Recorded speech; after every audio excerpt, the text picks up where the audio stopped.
we were all just like, okay, I guess you just don't tell the truth all the way around. That's fine. So excited for this new season. I just watched the first episode. So on a scale of 1 to 10, 1 being disengaged, 10 being engaged, where does Meredith land on the scale this season? I would say like a 7, maybe even an 8. I mean, it depends on when in the season we're talking about. But definitely, I don't think I got quite as engaged as last season. Although last season, it's interesting because one could say, like, yes, I engaged when I was provoked to my breaking point, but I was kind of disconnected for a lot of the winter because I just had so many things going on in my own, personal journey that I was just trying to kind of navigate and keep my head above water. So I don't know. I would say it ends up probably equal. What would you call last season? 7, 8? For Meredith, honestly, I would say you were maybe at about a 9 last season. A 9. Okay, so we would probably rate a 9 again. Okay, Yeah. I love that. I love seeing an engaged Meredith. And there's also a shift in allegiances this season. What can you tease about those new dynamics within the group? So, it's interesting because, when you're, and I can say this all the way around, I'm sure people can say this for me too, but when you've heard someone say we're not friends over and over again, and then suddenly all of a sudden you are, it's a little confusing. And sometimes, you're trying to figure out why. And I think, at least for me, changes in friendships come about because of communication and understanding. If I'm able to understand your behaviors that I don't like or that I feel are not okay towards me, and I understand like where they're coming from. Are you coming from a place of pain? Are you coming from, a place of jealousy? Are you coming from whatever it may be? If I can understand it, I can kind of accept it and be able to move forward. But when you can't understand it, it's like, okay, well, I can forgive, that's for me, but there's nowhere to go because I don't want to subject myself to being hurt by you again. Yeah, and let's talk about that hurt a little bit. Lisa's hot mic moment last season. We know how much it affected I would prefer to call it a childish tantrum. It was really not a hot mic moment. It was a childish tantrum. The mic actually has to be hot to have a hot mic too, and that was she was mic'd. We all saw her rip it off. So, but yes, continue. There's that engagement I love. We saw how much that affected your friendship, and obviously it's also affected John and Seth's friendship, and your children were caught in the crossfire as well. So when that aired, how difficult was that conversation to have as a family? It's interesting. As a family, I think all of us just were like really surprised that someone who has carried on, that we've been friends for much longer than we really have. Funny enough, shortly after that happened, something populated on my Instagram to tell me we'd really only known each other for 6 years before we started this whole endeavor.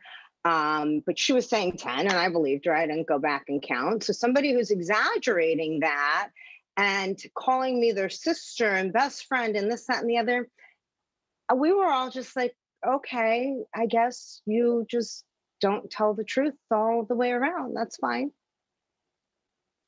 And one thing I kind of noticed in this first episode, it's to be seen with the rest of the season how you two deal with this. But, talking about that sister connection, do you still sort of feel that? One thing I noticed was you both ended up wearing black to Sherry's party, which is a coincidence. It's still, I'm like, there's that Sagittarius sister connection there still a little bit. I don't think anybody under the sun wants to just throw out a long-term friendship, whether it be 6, 8, 10, 12 years, whatever it is, it's a long-term. And I don't think anyone just wants to throw that out the window. But, we all have expectations of how we feel we deserve to be treated in our relationships.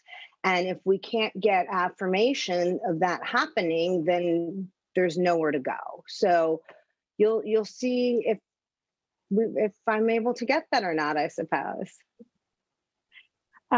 And one thing I think that I wanted to touch on as well very briefly was that last season, with maybe the exception of how you dealt with it, but fans weren't necessarily happy with the way that the whole charges against Jen Shah were dealt with, in comparison to Erica Jane on Beverly Hills. And, with the now guilty plea, can fans maybe find some sort of resolution this season, or maybe some more digging that they're satisfied with this time around?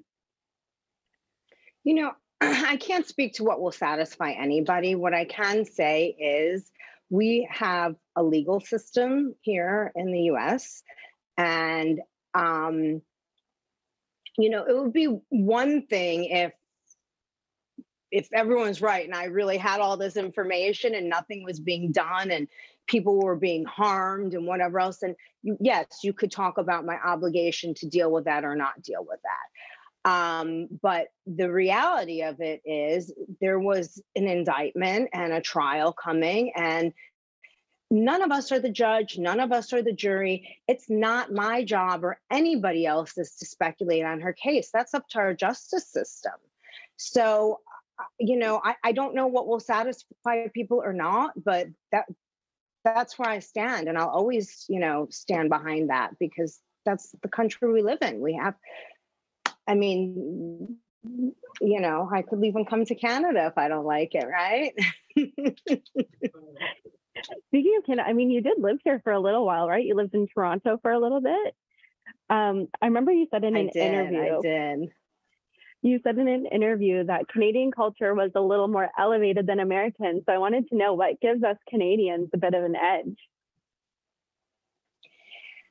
It's interesting. I just think that there's a higher level of sophistication in so many areas in Canada. There's just, I don't know. I just feel like and I'm not knocking the US on it, because we definitely have strong support of the arts, and we definitely have great restaurants and fashion and everything else. It just seems like, from my experience in Canada, it's a little more like rampant. It's not that it probably exists here in more abundance, but the Canadian population is very small, and what is it, the size of California or something, so as a percentage, I think it's like more elevated. Do you know what I'm saying?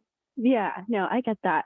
We're here in Toronto at Etalk, so I'm a bit biased, and I agree. Canadians, I think we do it better a little bit. And speaking about, I want to go back to the show in just a second, but you recently followed Miss Fiercelicious from Canada's Drag Race on Twitter. And I just want to know, is that your favorite Drag Race franchise, Canada? No, I love all of them. I'll be totally honest. I don't consistently watch anything except my show, because that's my job. No, I'm kidding. But I've watched some episodes here and there, and no, I'm not picking favorites. I love that. Going back to the show, I would say that the cast trips last season were probably some of the most iconic that we've had. And, we have a few more cast trips this season. How do you get yourself in the mindset to be on those, especially when you don't want to be around, maybe a certain somebody, or but it's kind of like it's part of the gig. So how do you get yourself mentally prepared for those cast trips? Honestly, it's kind of like the same as anything else in life. Like, I just came back from a girls' trip with about a dozen women in Saint-Tropez for a week. And I have to tell you, it's intense.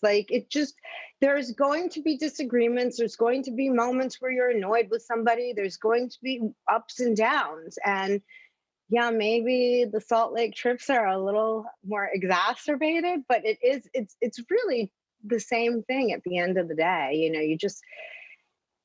if you want to do it and have the fun part, you have to deal with the drama too. And with, you know, a bunch of women and under one roof, you know that's just going to happen. Can you give us a little tease of what to expect coming up? Well, there are definitely some changes in the group dynamic, a lot of changes in the group dynamic. And there's a lot of drama, chaos. It's very, very intense. Like, I feel like every moment is, I don't think we can all sit down to dinner together. It's going to be an interesting season for Meredith. I've been wrapped, but thank you so much for talking with me today. It's been a pleasure. You're such a joy to watch and have been such a big part in making Salt Lake City like an iconic franchise. And it's only 3 seasons in, and I really appreciate your time. Oh my gosh, thank you so much. Like the video? Then hit the button, or better yet, drop us a comment. Then check out our latest videos here. And don't forget to subscribe by hitting the button here for more celebrity interviews and entertainment news.